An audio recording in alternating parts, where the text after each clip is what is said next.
xDrive M3 costs £2,765 more than the rear drive M3, and it weighs another 55 kilograms. But beyond that, it's all good news.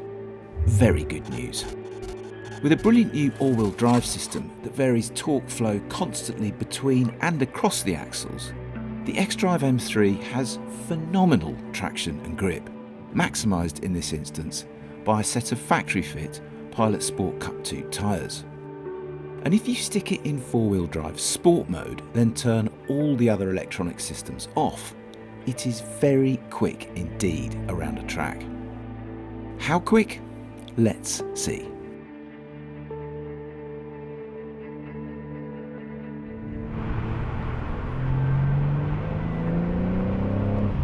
Four-wheel drive systems always make cars feel a little bit inert, ultimately, when you're really going for it. Or they did. Nowadays, though, the diffs are so clever, the electronics are so clever, the hardware is so much better,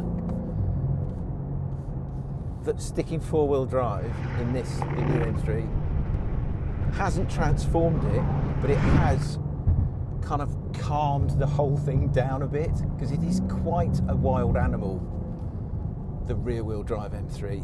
I mean, it's fabulous and it's a serious return to form, but you always get the impression that you're driving a car with a little bit more energy than the rest of it is quite capable of containing, and that impression has gone. And what you're left with is just a serious weapon. I mean, it still feels heavy, because it is.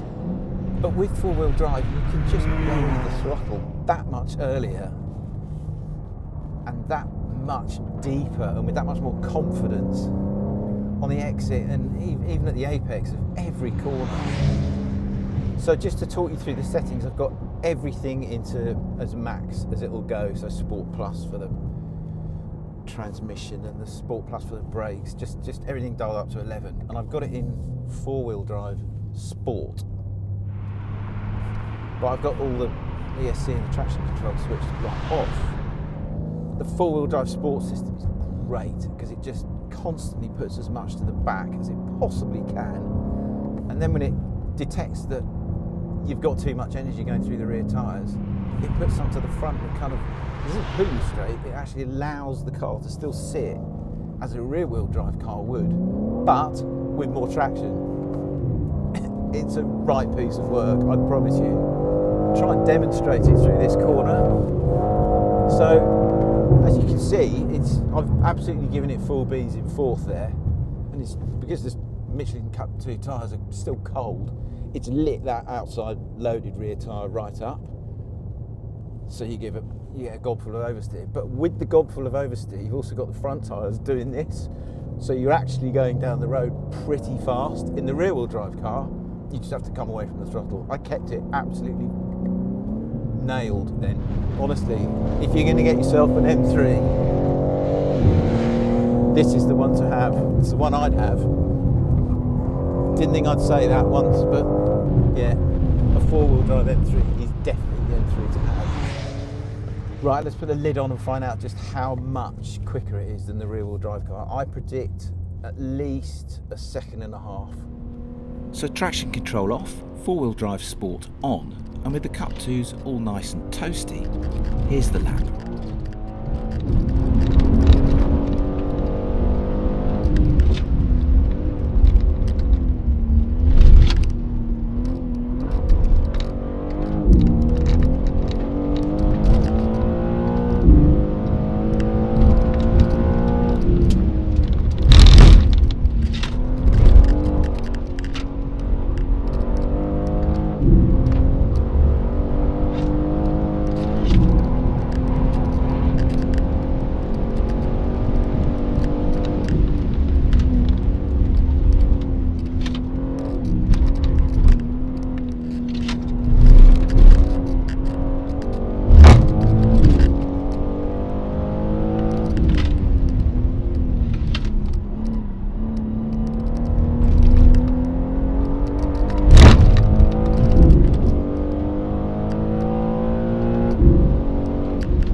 need to be quite calm with the M3 to get the best out of it.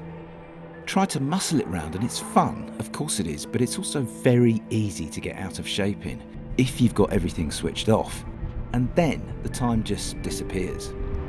But get it right, use the torque of the twin-turbo straight six, keep it neat and allow the four-wheel drive system to perform its magic out of the corners and down the straights, and the lap time soon comes. The less hard you try to grab it, the easier the time comes somehow. In the end, the xDrive M3 didn't quite beat the Cayman GT4's time, but it was damn close on a 1 minute 18.61. Not bad for a car with 4 doors and 5 seats that weighs almost an entire Caterham more than a GT4. We also timed our own rear-drive G80 M3 on Cup 2s on the same day and in the same conditions, by the way. The xDrive was half a second quicker. So there you go.